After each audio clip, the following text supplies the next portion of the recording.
안녕하세요, 피트입니다. 오늘은 말씀드렸던 컨트롤러, 33만원짜리 컨트롤러를 중심으로 갤럭시 XR의 게이밍 경험에 대해 이야기하려고 합니다. 일단 컨트롤러 구성부터 말씀드리자면 생각보다 크지 않은 박스 안에 컨트롤러 본체가 이렇게 놓여 있고요. 손목에 감아 떨어뜨리지 말라고 스트랩도 각각 하나씩 들어 있습니다. 이게 다가 아니라 이렇게 뚜껑을 잡아당겨서 열면 안쪽에 친절하게 건전지도 포함이 되어 있습니다.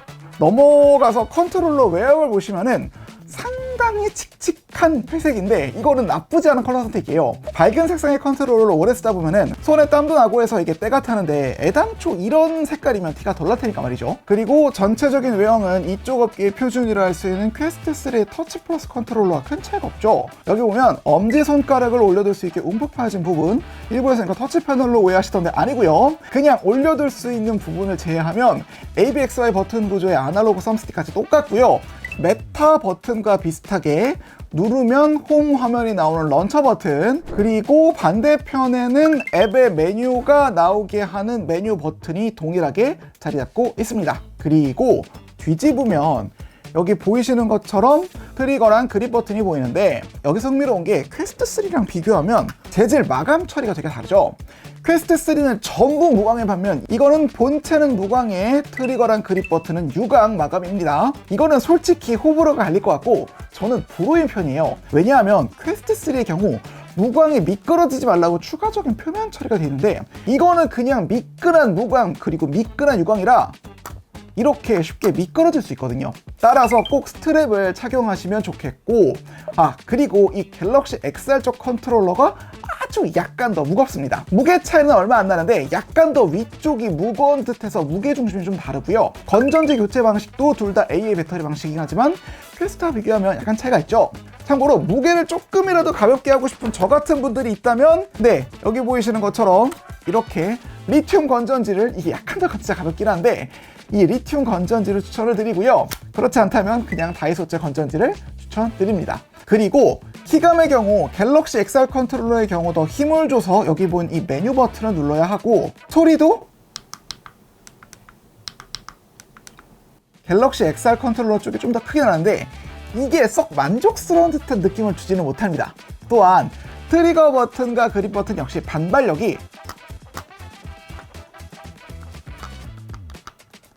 퀘스트3 대비 좀 더 강한 느낌으로 이 역시 처음 사용하다 보면 조금 어색함을 느낄 지점이기는 해요. 자세한 건 실제 연결을 하고 게임을 하면서 확인해 볼까요?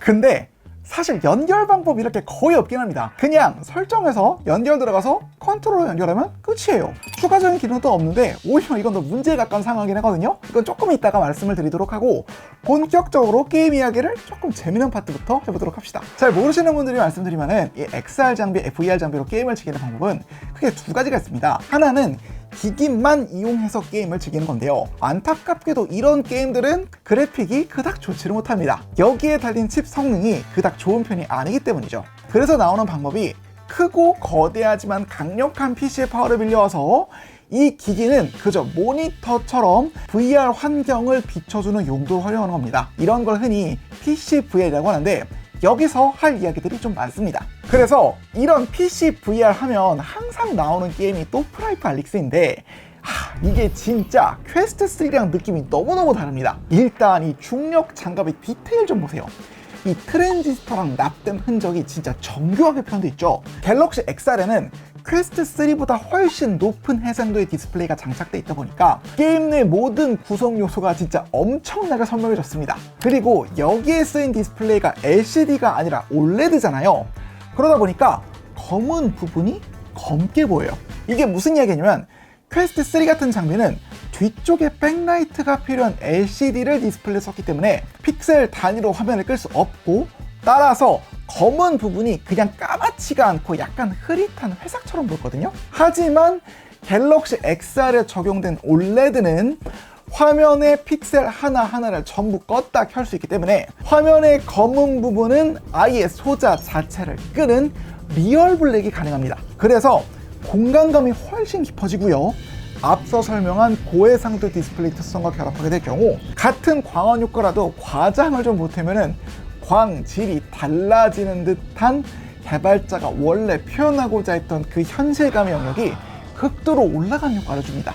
고해상도 OLED의 장점이 가장 극적으로 드러나는 순간이라 할 수 있는데, 이걸로 다시 알릭스를 해보면은 진짜 리마스터 게임을 하는 듯한 기분이 듭니다. 여기서 하나 안타까운 게 어쩐지 너무 칭찬만 했다 했죠. 이런 완벽한 블랙을 느끼게 하기 위해선 주변의 빛이 완벽하게 차단돼야 한다는 겁니다. 근데 이 가리개는 완벽하지 않기 때문에 어쩔 수 없이 주변 빛이 새어 들어오고, 이게 이런 게임들, 좀 어두운 게임을 할 때는 몹시 거슬리거든요. 특히 이 갤럭시 XR의 경우 이 동그란 렌즈의 특성 때문인지는 몰라도 이 빛이 한데 모아지면서 아래쪽에 밝은 광원이 하나 생겨 시야를 방해하는 현상이 종종 생깁니다. 그럼 어떻게 해야 하냐? 방 조명을 다 끄면 됩니다. 완벽한 암실로 만들어서 주변 빛을 차단하는 거죠. 근데 바로 이 지점에서 이 갤럭시 XR이 퀘스트 3보다 나은 점이 나오는 게, 퀘스트 3의 경우 이렇게 될 경우 공간 추적을 실패하거든요. 문자 그대로 주변이 안 보이니까 핸드 컨트롤이고 뭐고 공간 인식 자체가 안 되는 겁니다. 근데 이 갤럭시 XR은 똑같이 어두운 상황에서도 적외선 화면을 통해 보면 어떤가요? 와, 기기에서 엄청나게 밝은 적외선이 나오는 걸 알 수 있죠. 이건 갤럭시 XR에는 적외선 발광 장치라는 게 달려있기 때문에 가능한 건데요. 이 기기 입장에서는 밤에 아주 강력한 플래시 라이트를 하나 들고 있는 상황이기 때문에 실제 가시광이 얼마나 어두운지는 관계없이 핸드 컨트롤을 비롯한 주변 환경 인식이 훨씬 나아지게 되는 거죠. 이 갤럭시 XR 전용 컨트롤러에서도 적외선을 이용해 각종 손 동작을 인식하고 컨트롤러의 위치를 확인하기 때문에 컨트롤러를 끼고 암실 환경에서 게임을 즐기는 게 다른 기기 대비 훨씬 수월한 상황입니다. 이게 비전 프로 같은 경우에도 적외선 발광 장치가 있긴 한데 밝기가 좀 낮아서 간신히 저조도에서 손 추적에 활용할 수 있는 정도에 불과하거든요. 그래서 본격적으로 활용을 하려면 적외선 발광 장치를 따로 어딘가 설치해야만 암실에서 영화도 보고 게임도 볼 수 있고 하던데, 갤럭시 XR의 경우 적외선 발광이 되게 무식할 정도로 밝다 보니까 확실히 저조도 손 추적 능력이 강화되긴 하더라고요. 다만 갤럭시 XR이 공간 전체를 인식해야 하는 경우 우리가 천장에 밝은 등을 달듯 구석이나 높은 곳에 이 적외선 발광기를 하나 달아두면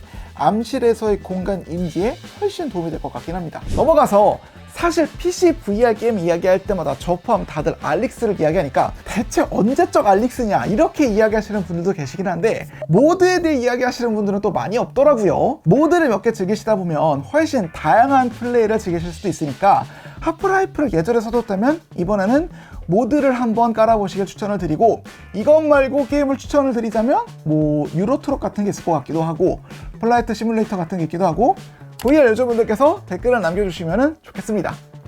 그런데 여기서 좀 짚고 넘어가야 할 재미없는 사항 중에 연결 문제가 있습니다. 흔히 PC와 XR 장비를 연결시키기 위해서는 버추얼 데스크톱이라는 소프트웨어를 양쪽 기기에 깔아야 하거든요. 이러면은 VR 게임 구동에 필요한 스팀 VR 환경을 자동으로 구성해줍니다. 그런데 현재 갤럭시 XR에서는 이 버추얼 데스크톱 환경에 문제가 있어요.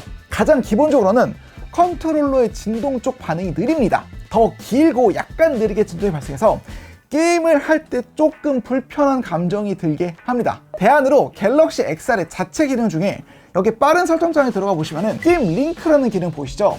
똑같이 컴퓨터의 화면을 받아 VR 게임 환경 구성을 지원하는 프로그램인데, 이번에는 컨트롤러 지원 없이 게임을 플레이할 수 있거든요. 참고로 이렇게 플레이할 경우에는 최대 90Hz의 주사율에 최대 150Mbps 비트레이트 속도, 해상도는 6K로 게임을 즐기실 수 있습니다. 이 게임 링크는 아직까지 세부 설정 기능들이 많이 없어서 버추얼 데스크톱의 정상화를 바라는 분들도 많이 계시긴 하더라고요. 다시 재미있는 파트로 넘어가서 UEVR이라는 파트가 있습니다. 이게 뭐냐면 언리얼 엔진을 기반으로 만들어낸 게임이라면 그 무엇이든 자동으로 VR 게임으로 만들어주는 소프트웨어거든요. 원래는 VR 전용으로 나오지 않았는데도 환경 자체를 VR로 바꿔주기 때문에 좋아하던 게임이 언리얼 엔진 기반이다? 그러면 간단한 프로그램 설치만으로도 곧바로 VR 환경을 경험할 수 있습니다. 예를 들어 호그와트 레거시 같은 게임에 UEVR을 적용시키면은 주변 환경이 진짜 기가 막히게 VR 옵션이 적용되면서 진짜로 호그와트에 온 듯한 느낌을 받게 되고, 더 나아가서 모드 같은 걸 설치하죠? 그러면 아예 1인칭으로 내가 컨트롤러를 약 휘두르면 상대방에게 마법을 쏘는 것도 가능해집니다. 자, 사실 여기까지는 VR에 관심이 많으신 분들이라면 한 번쯤 들어봤던 내용이긴 하거든요. 근데 최근에 여기서 더 나아가서 꽤 재밌는 게 하나 더 나왔는데 바로 Owl3D라는 소프트웨어입니다. 이게 뭐냐면 말 그대로 3D가 아닌 2D 화면을 실시간으로 AI가 알아서 3D로 바꿔주는 겁니다. 아이폰 같은 데 보면 공간 장면이라고 해서 이미지를 3D로 바꿔주는 거 있잖아요. 그거랑 비슷하게 화면에 띄어지는 모든 2D 화면이 프레임 단위로 실시간 3D 전환이 됩니다. 그래서 2D 영상 화면도 심지어 게임 화면도 그 게임이 어떤 엔진을 썼는지와 관계없이 그 게임이 얼마나 오래되거나 얼마나 최신인지와 관계없이 모두 3D처럼 볼록볼록 튀어나오게 만들 수 있어요. 그래서 레데리처럼 장대한 자연환경을 보여주는 게임을 돌아보면 꽤나 그럴듯한 입체감을 보여주고요. 화면 크기를 키워보죠? 그러면은 더욱 현실감이 살아나는 걸 확인할 수 있습니다. 다만 이게 AI가 알아서 뎁스맵을 생성하는 거기 때문에 아직까진 눈에 띄는 오류가 보이긴 하고요. 해상도 손해가 있어서 화면이 조금 많이 흐려 보입니다. 이게 사이드 바이 사이드라고 해서 화면을 반으로 나눈 뒤 왼쪽에는 왼쪽 눈용 영상을 오른쪽에는 오른쪽 눈용 영상을 각각 출력해서 입체감을 만들어내는 방식을 취하고 있거든요.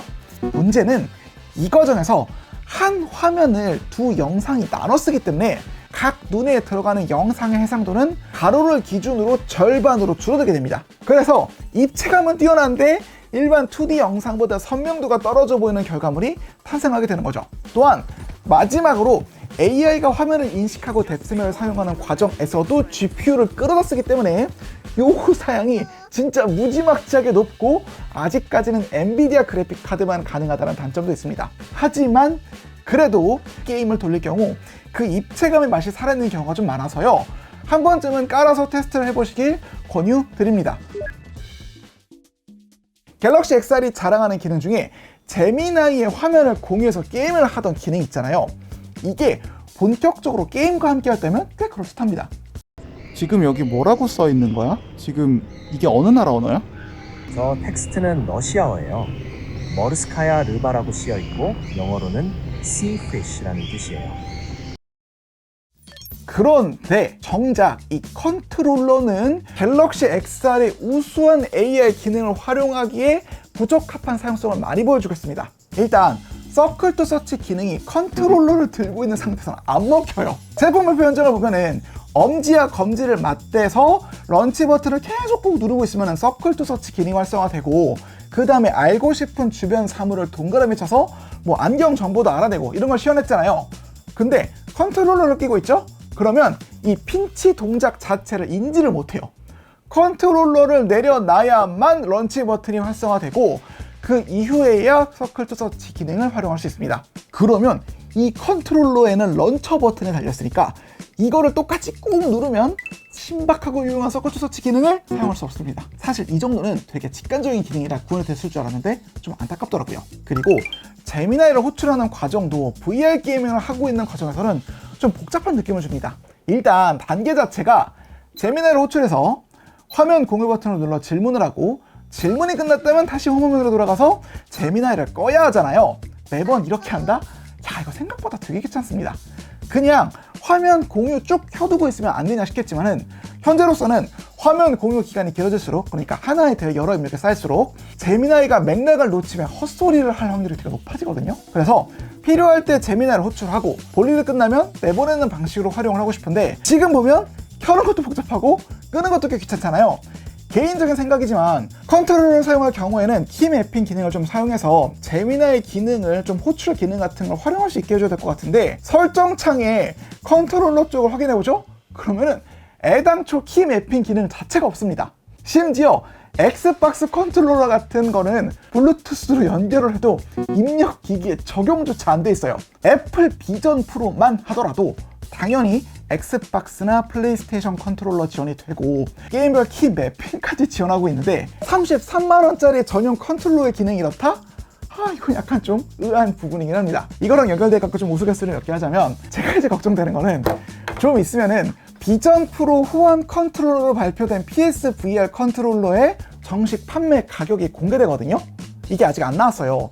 근데 삼성이 이렇게 아무런 기능도 없는 전용 컨트롤러를 199달러에 내놨다? 그러면 애플 입장에서는 야, 혹시 나도 되게 좋아할 것 같다는 그런 생각이 듭니다. 아, 진짜 199달러로 나오면 와, 끔찍할 것 같긴 하다. 네, 농담입니다. 아직까지 얘기 안 한 항목이 있죠. 바로 단독 구동 VR 게임인데요. 좋은 소식은 퀘스트용 게임 앱들이 쉽게 안드로이드 XR용 앱들로 포팅이 이루어질 수 있다는 점입니다. 다만 솔직히 여기에 달린 칩셋으로 돌릴 수 있는 게임은 한계가 꽤 명확한 편입니다. 칩 성능을 측정할 수 있는 긱벤치와 3D 마켓을 켜면 점수가 생각보다 되게 많이 낮은 걸 확인할 수 있거든요. 퀘스트 3에 있던 칩과 큰 차이가 나지 않는 성능 향상폭인데, 사실 이 기기는 퀘스트 3 대비 디스플레이 품질이 크게 올라갔기 때문에 칩이 처리해야 하는 픽셀의 개수는 더 늘어났거든요. 그래서 가뜩이나 간당간당한 성능이 유지되는 가운데 단독 VR 게임 구동 기준으로 퀘스트용 게임 앱의 그래픽 품질에서 크게 벗어나기 어려울 수밖에 없다는 구조적 한계를 가지고 있습니다. 그래서 이 낮은 칩 성능과 연계된 부분으로 발열 역시 꽤 높은 수준이라는 것을 지적할 수밖에 없어요. 사실 이걸 착용한 상태에서는 거의 항상 팬이 돌아가면서 알루미늄 부분을 만지면 뜨거운 느낌을 받을 때가 많거든요. 물론 팬 소음이 거의 들리지 않는다는 점에서는 대단히 인상적이나,